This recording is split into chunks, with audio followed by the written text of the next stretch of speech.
பீகார்ல நடக்கக்கூடிய special intensive revision இதை எதிர்த்து போட்ட வழக்குகள் மற்றும் உச்ச நீதிமன்றத்துல ஒரு முக்கியமான விவாதம் நடந்திருக்கு. இறந்தவர்களுக்கு உயிரோடு இருக்கிறதா ஓட்டர் ஐடி, உயிரோடு இருந்தவங்களுக்கு இறந்து போனதா ஓட்டர் ஐடி. இந்த மோசடியுடைய முழு விபரத்தை தான் இன்னைக்கு நம்ம வீடியோல பார்க்க இருக்கிறோம். வாங்க வீடியோக்குள்ள போலாம்.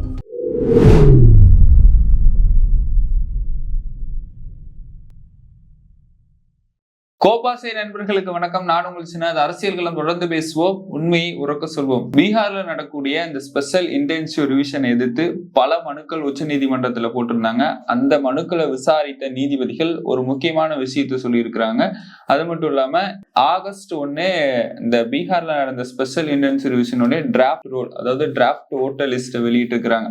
அதுலயே பல குளறுபடிகள், பல மோசடிகள் நடந்ததாக அங்க இருக்கக்கூடிய அத்துணை எதிர்கட்சிகளும் குற்றம் சாட்டி இருக்கிறாங்க. இதை எதிர்த்துதான், தேர்தல் ஆணையத்தை எதிர்த்துதான் ராகுல் காந்தி அவர்களும் மற்ற எதிர்கட்சி எம்பிக்களும் பேரணி சென்றாங்க.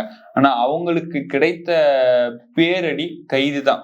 இதெல்லாம் ஒரு பக்கம் இருந்தாலுமே உச்ச நீதிமன்றத்துடைய நீதிபதிகள் என்ன சொன்னாங்கன்னா, இந்த டிராஃப்ட் பட்டியலில் கிட்டத்தட்ட 15 பேர் இறந்தவங்க உயிரோட வந்ததாகவும் இல்ல உயிரோட இருந்தவங்க இறந்து போனதாகவும் ஒரு 15 பேர் லிஸ்ட் கொடுங்க, நாங்க இந்த ஸ்பெஷல் இன்டென்சிவ் ரிவிஷனை முழுசா ரத்து பண்ணிடுறோம் அப்படிங்கிற மாதிரி சொல்லியிருந்தாங்க.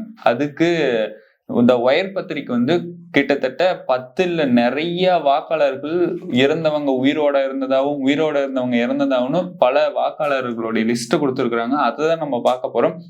முதலாவதாக உயிரோட இருந்தவங்களை இறந்து போனதா சொல்லி வாக்காளர் பட்டியலிருந்து நீக்கி இருக்கிறாங்க. அதாவது பீகார்ல இருக்கக்கூடிய CPI-ML கட்சியை சேர்ந்த, அதாவது காங்கிரஸ் கூட்டணியில் இருக்கக்கூடியவர், அவர் யாருன்னா booth level agent Amit Kumar Paswan. இவர் என்ன பண்ணியிருக்கிறாரு, கலெக்டர் ஆபீஸில் போய் புகார் கொடுத்திருக்கிறாரு. என்ன புகார் கொடுத்திருக்கிறாங்கன்னா, கிட்டத்தட்ட இந்த தொகுதியில் இவ்வளவு மக்கள் வசிக்கிறாங்க, இவ்வளவு பேரை நீக்கிட்டாங்க அப்படின்னு சொல்லிட்டு புகார் கொடுத்திருக்கிறாரு. அதாவது பாலதுர்பார் அப்படிங்கிற அசம்பிளியில் உள்ள பந்து பஸ்தி அப்படிங்கிற கிராமத்துல கிட்டத்தட்ட 818 பேர் வசிச்சுட்டு வராங்களாமா. அந்த 818 பேர்ல 59 பேரை வாக்காளர் பட்டியலிருந்து நீக்கி இருக்கிறாங்க. இந்த 59 பேரை வாக்காளர் பட்டியல நீக்கினதுல 20 பேர் இறந்து போனதா சொல்லி இருக்கிறாங்க.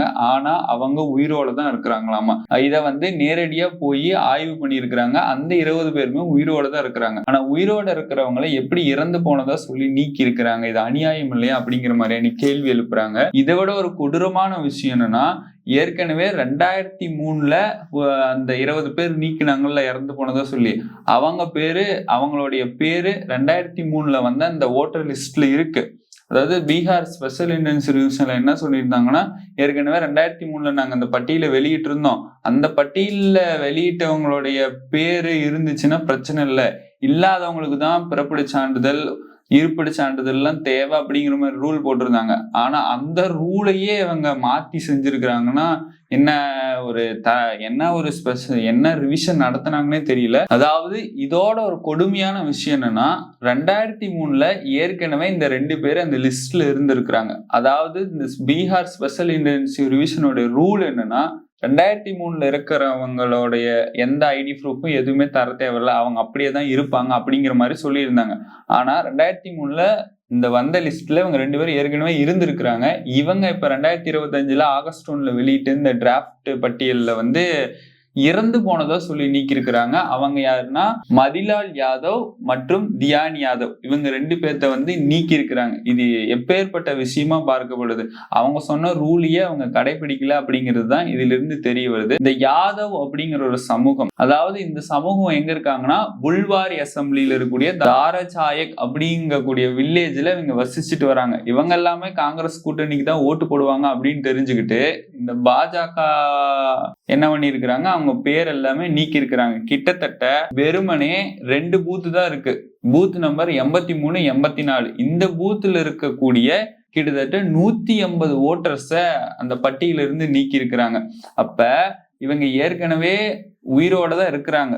உயிரோட இருந்தவங்கள இறந்து போனதா சொல்லி இத்தனை பேரை நீக்கி இருக்கிறாங்க அப்படின்னு சொல்லிட்டு தான் இந்த CPI-ML கட்சியை சேர்ந்த அந்த பூத் ஏஜென்ட் கலெக்டர் ஆபீஸ்ல புகார் பண்ணியிருக்கிறாரு.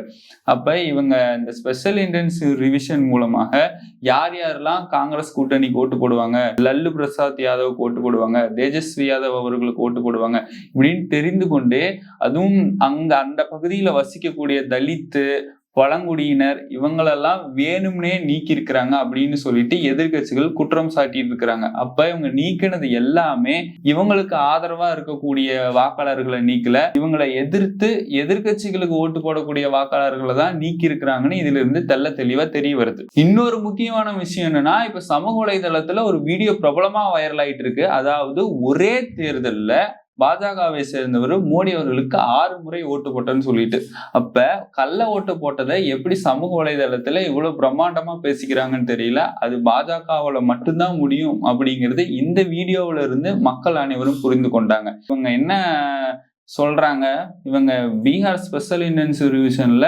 வெளிநாட்டவர்கள் வந்து இங்க ஓட்டு போட்டுருவாங்க, அவங்கள நாங்க நீக்கிறோம்னு சொல்லிட்டு உள்ள இருக்கக்கூடிய தலித் மக்கள், பழங்குடியினர், சிறுபான்மையினர் இவங்களதான் ஒட்டுமொத்தமா நீக்கி இருக்கிறாங்க அப்படிங்கிறது இந்த விஷயத்துல இருந்து, இந்த ப்ரூஃப்ல இருந்து தெரிய வர்றது பேர் அதிர்ச்சியை ஏற்படுத்தி இருக்குன்னு சொல்லலாம். இது மட்டும் இல்லாம ஒட்டுமொத்தமா இறந்து போயிட்டாங்க அப்படின்னு சொல்லிட்டு 65 லட்சம் பேர் இறந்து போனாங்களா என்ன கதைன்னு தெரியல. 65 லட்சம் பேரை தேர்தல் ஆணையம், பீகார்ல இருக்கக்கூடிய தேர்தல் ஆணையம் ஸ்பெஷல் இன்டென்சிவ் ரிவிஷன் மூலமா நீக்கி இருக்கிறாங்க.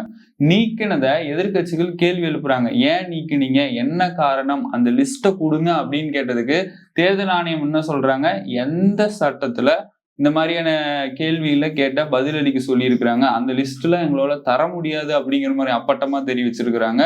அது மட்டும் இல்லாம எந்த காரணத்தினால நீக்கணும் அப்படின்னு சொல்லக்கூடிய அவசியமும் இல்லை அப்படிங்கிற மாதிரி தெரிவிச்சிருக்கிறாங்க.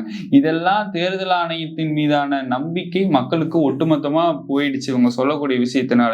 இதை எதிர்த்து பேரணி நடத்தினா அவங்களும் நாங்க கைது தான் பண்ணுவோம், இப்ப இருக்கக்கூடிய அரசாங்கம் செயல்பட்டு கொண்டிருக்கிறார்கள் எதிர்கட்சிகள் குற்றம் சாட்டுறாங்க. சரி, இப்போ உயிரோட இருந்தவங்கள இறந்து போனதா நீக்கிருக்காங்களா, அடுத்து இறந்து போயிட்டாங்க, அவங்க ஏற்கனவே 10 வருஷத்துக்கு முன்னாடியோ 4 வருஷத்துக்கு முன்னாடியோ இறந்து போயிட்டாங்க, அவங்கெல்லாம் உயிரோட இருக்கிறாங்கன்னு சொல்லிட்டு டிராப்ட் பட்டியல அவங்களோட பேர்ல வந்திருக்கு. அவங்களோட பேர்ல நம்ம பார்க்கலாம். அதாவது பீகார்ல இருக்கக்கூடிய பாட்னா தலைநகர்ல திகா அசம்பிளி சீட்ல பூத் நம்பர் 479 இங்க இருக்கக்கூடிய சங்கர் பிரசாத், அவங்களுடைய பையன் நவீன்குமார், இந்த நவீன்குமாரோடைய மனைவி சீதா தேவி, இவங்க 3 பேரும் கிட்டத்தட்ட 2010, 2020, 2021 இறந்துட்டாங்க.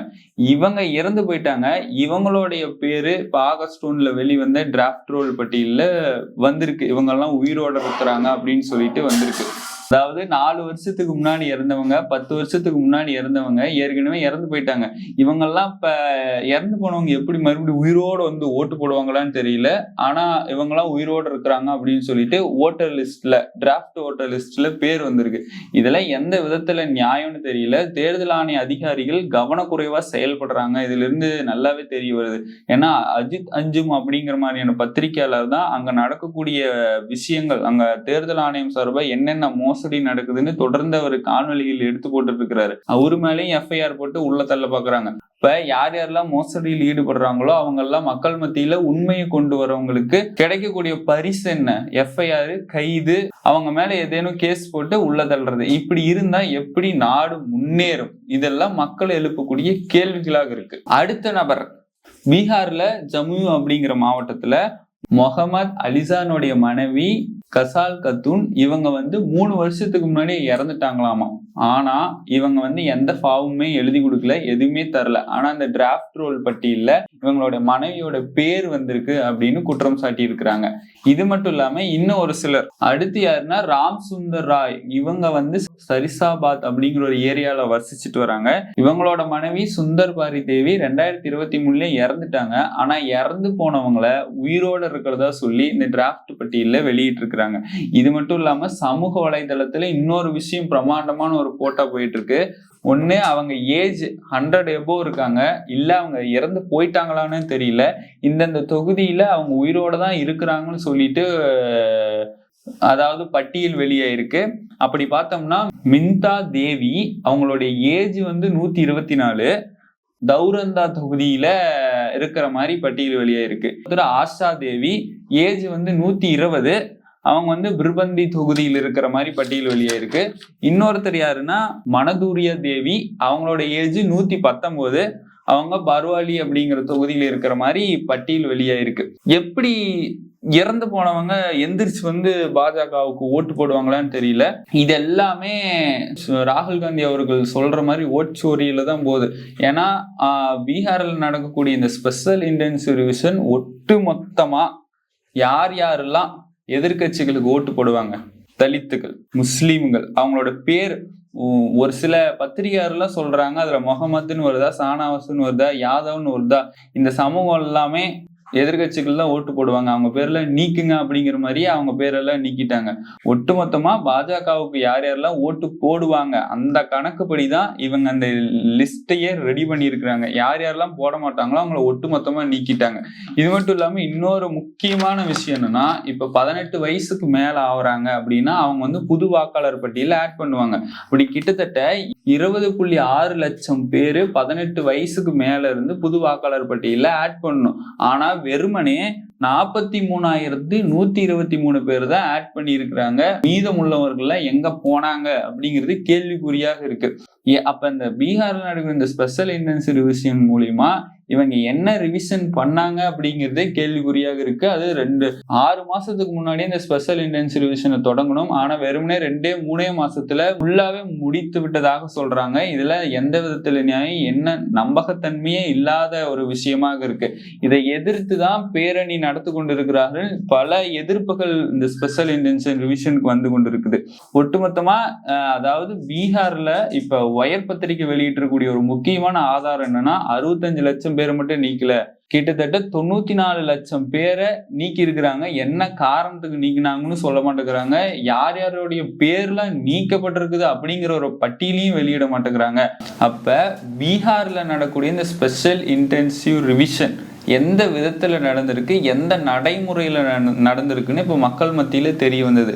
இந்த ஸ்பெஷல் இன்டென்சிவ் ரிவிஷன் பீகார்ல மட்டும் இல்லாம அடுத்தடுத்து வரக்கூடிய மாநிலங்கள்ல நடந்துச்சுன்னா நம்மளுடைய வாக்குரிமைகள், ஒட்டுமொத்த வாக்குரிமையை பறிக்கப்படும் அப்படிங்கிறது இதன் மூலியமா தெரியுது.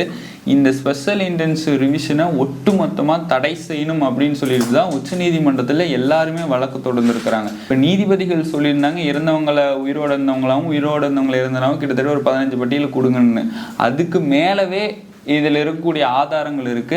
நிச்சயமா உச்ச நீதிமன்றம் இதுல தலையிட்டு இந்த பீகார்ல நடக்கிற ஸ்பெஷல் இன்டென்சிவ் ரிவிஷனை ஒட்டுமொத்தமா தடை செய்யணும் அப்படின்னு எல்லாராலையுமே எதிர்பார்க்கப்படுகிறது. நிச்சயமா தடை செய்தாங்கன்னா அங்க இருக்கக்கூடிய வாக்காளர்களுடைய உரிமை எல்லாம் காக்கப்படும், இல்லைன்னா பறிக்கப்படும் அப்படிங்கிறது தான் நிதர்சனமான உண்மை. இந்த விஷயங்கள்லாம் நீங்க எப்படி பாக்குறீங்கன்னு மறக்காம கமெண்ட் பாக்ஸ்ல தெரிவிச்சுட்டு போங்க.